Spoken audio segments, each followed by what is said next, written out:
తల్లిదండ్రులు కావాలని మీ కలను సాకారం చేసుకోండి. ఓఎస్ఎస్ ఫర్టిలిటీ వారి తక్కువ ధర సంతానోత్పత్తి చికిత్సతో అపాయింట్మెంట్స్ కొరకు కాల్ చేయండి 7825893604. ఢిల్లీ లిక్కర్ స్కామ్ లో నోటీసులు సమన్లు పనిచేయలేదు. ఎన్నిసార్లు విచారణకు పిలిచినా రాకపోవడంతో ఈసారి ఈడీ డైరెక్ట్ గా దిగిపోయింది.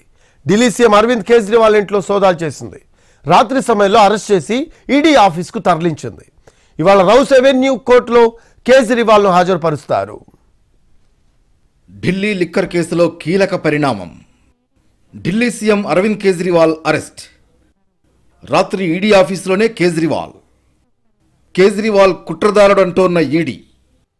ఢిల్లీ లిక్కర్ స్కామ్లో కీలక పరిణామం చోటు చేసుకుంది. ఢిల్లీ సీఎం అరవింద్ కేజ్రీవాల్ను ఈడీ అరెస్ట్ చేసింది.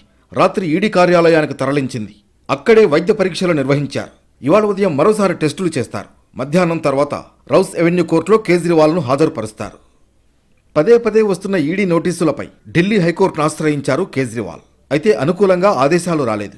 విచారణకు సహకరిస్తా అరెస్టు చేయకుండా ఆదేశాలు ఇవ్వాలని విజ్ఞప్తి చేసినా ఫలితం లేకుండా పోయింది.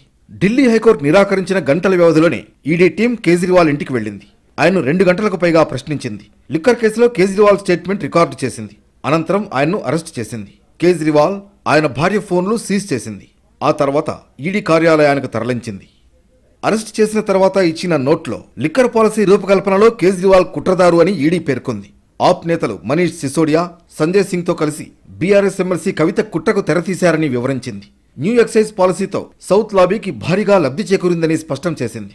అందుకు ప్రతిగా సౌత్ లాబీ ఆమ్ ఆద్మీ పార్టీకి 100 కోట్ల నగదునిచ్చిందని వెల్లడించింది ఈడీ. లిక్కర్ కేసులో ఆరోపణలు ఎదుర్కొంటున్న కొంతమంది నిందితులు, సాక్షులు ఇచ్చిన వాంగ్మూలాల్లో ఢిల్లీ సీఎం అరవింద్ కేజ్రీవాల్ పేరు ఉందని ఈడీ వివరించింది.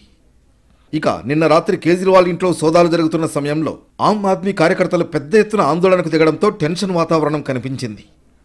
ఇవాళ ఉదయం ఈడీ ఆఫీసులో అరవింద్ కేజ్రీవాల్కు మరోసారి వైద్య పరీక్షలు నిర్వహిస్తారు. ఆ తర్వాత కేజ్రీవాల్ను రౌస్ ఎవెన్యూ కోర్టులో ప్రవేశపెడతారు. ఢిల్లీ సీఎంను 9 రోజుల పాటు కస్టడీకి ఇవ్వాలని ఈడీ కోరనుంది. మరోవైపు అరెస్టుపై కేజ్రీవాల్ న్యాయవాదులు సుప్రీంకోర్టును ఆశ్రయించారు. ఇవాళ విచారణ జరగనుంది.